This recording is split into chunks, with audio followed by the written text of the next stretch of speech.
Et on reçoit Boudère dans la Ouais. chronique culture de France Info Soir. On est ravis, Youssef. Ouais, je suis très heureux de le recevoir. J'ai vu son spectacle, c'est vraiment énorme. Alors justement, Boudère, bonsoir. Bonsoir. Votre spectacle, vous le reprenez au grand point virgule, ça a été un succès. Exactement. Il y aura des dates en région, nous les donnerons à la fin de l'interview. Bien sûr. Alors la première question déjà, c'est votre deuxième spectacle. Oui. Le premier, c'était il y a plus de 10 ans. Pourquoi avoir attendu aussi longtemps pour remonter sur scène? Parce que j'ai fait du cinéma entre-temps, puis j'ai découvert le théâtre avec un monsieur que vous avez reçu ici, Édouard Baird. Formidable. J'ai joué dans sa pièce et j'ai écrit une pièce de théâtre avec deux copains, Waïd Bouzidi et Paul Seri, qui s'appelle La Grande Évasion. Donc je suis parti un peu du côté théâtral de la chose. Et puis bon, là, je suis revenu à mes amours. Ils sont le one-man show, quoi. Alors dans Boudère is Back, vous racontez justement ce premier spectacle. Ça a été si chaotique que vous avez, que vous avez envie d'en rire. Mais oui, il faut en rigoler, parce que c'est comme tout début. J'ai joué devant 6 personnes. C'est ça. D'ailleurs, vous dites dans le spectacle, qui a vu mon premier spectacle? Et personne répond. Parce que Pourtant, la salle est j'ai bourrée, joué hein. devant 8 personnes. Et dans les 8 personnes, il y avait 7 personnes qui se sont trompées de salle. Donc voilà, c'est un peu les déboires du premier spectacle quand on arrive, quand on commence dans le milieu artistique. Donc j'ai voulu parler de ça dans mon deuxième spectacle, de tous ces déboires qui sont très drôles aujourd'hui, quoi. Ouais, vous racontez les tournées, c'est très drôle. Vous parlez de votre scolarité, vous parlez de votre fils, et vous parlez aussi de votre physique. Alors, je vous propose de regarder un extrait du spectacle et on en parle après. D'accord. C'est vrai qu'on vit dans un monde où on te juge par rapport à ton physique. Mon iPhone 10, quand je fais une reconnaissance faciale, il bug ce bâtard.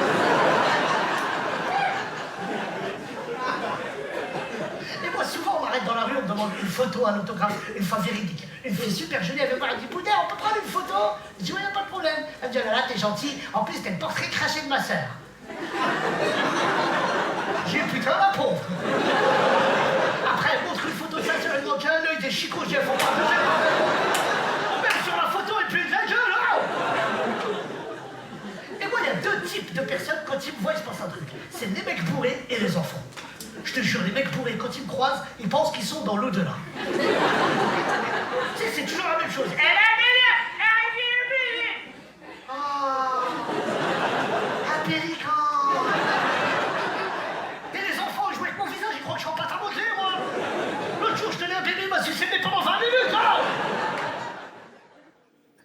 Boudère, je trouve ça super intéressant que vous parliez du physique des hommes, parce que si vous regardez un peu les réseaux et même les magazines féminins et les magazines tout court, on parle beaucoup de body positif pour les femmes. Ouais. C'est accepté quand on ne fait pas 1m78, 52 kilos et qu'on soit blonde. Vous voyez qui je veux dire? Mais du coup, ça marche pour les femmes, ça marche aussi pour les hommes. C'est important aussi de dire qu'il y a des physiques différents, qu'on n'est pas obligé d'être une bombe atomique pour séduire, pour plaire et pour être bien dans son corps et dans sa tête. Oui, j'ai voulu parler de ça parce que dans mon premier spectacle, justement, je parlais de ça et je me suis rendu compte que je suis devenu le représentant des moches de France. Alors J'ai que pas moi, dit moche, j'ai dit différent. Non, mais moi, personnellement, Et qu'on ça peut m'a être jamais... différent. Parce que moi, je me trouve pas moche, je me trouve très, très beau. D'ailleurs, j'en parle dans mon deuxième spectacle. Et si ça peut aider des gens qui se sentent pas bien dans leur peau, bah, vaut mieux en rire. L'autodérision, c'est la meilleure arme. C'est la meilleure arme aujourd'hui. Et c'est vrai qu'on est très porté sur ça. Sur le physique. Mais qu'est-ce que ça vous apporte, cette autodérision? C'est une manière de dire, ne me parlez pas de mon physique, je le fais mieux que vous, je le fais moi-même, j'ai pas besoin d'en... Oui, c'est une manière de dire je sais à quoi vous pensez, laissez-moi faire, je vais débriefer vos Je pensées. vais en faire bon usage. Exactement. Alors, il y a vraiment... le stand-up, c'est un micro, un tabouret. Et moi, j'étais surpris quand je vous ai vu. C'est quoi ce décor? Bah, ce décor, c'est ma chambre. En fait, voilà, c'est un petit peu le dérivé du théâtre, parce que le stand-up, c'est du théâtre aussi, hein, avec tout le respect que je dois. Je crois que vous aimez beaucoup le théâtre. Mais j'adore le théâtre. Et, Pas puis, d'ici. et être dans ma chambre, c'est aussi une manière de pouvoir jouer des personnages, de pouvoir me déguiser, de pouvoir faire monter des gens sur scène avec moi, parce que je fais monter des gens du public avec moi. Il y a une grande part d'improvisation, il y a beaucoup d'écriture, mais c'est vraiment bienvenue dans mon univers. Oui, justement, on va parler de l'improvisation. Boudère est capable d'improviser pendant 15 minutes sur un incident dans la salle. Ouais, nous aussi, ça nous arrive. On a des breaking 15 news, minutes. pardon. Mais parce que c'est des spectacles vivants, donc on ne peut pas faire abstraction de ce qui se passe dans la salle. Ouais. Chose qu'on n'a pas quand on est au théâtre, parce qu'il y a le 4e mur. Mais en one man, on peut... Non, mais ce qui est fou, c'est que vous faites autant rire avec l'improvisation qu'avec ce qui est écrit, préparé. Ouais, c'est très flatteur. Non, mais oui, mais je laisse cette porte ouverte à l'improvisation. Comme quand je fais monter sur scène avec moi une personne du public pour jouer le Cyrano de Bergerac, quoi. Boudère, je vous prends mot sur l'actualité. Demain, toute l'antenne de France Info Soir se mobilise contre les violences faites aux femmes.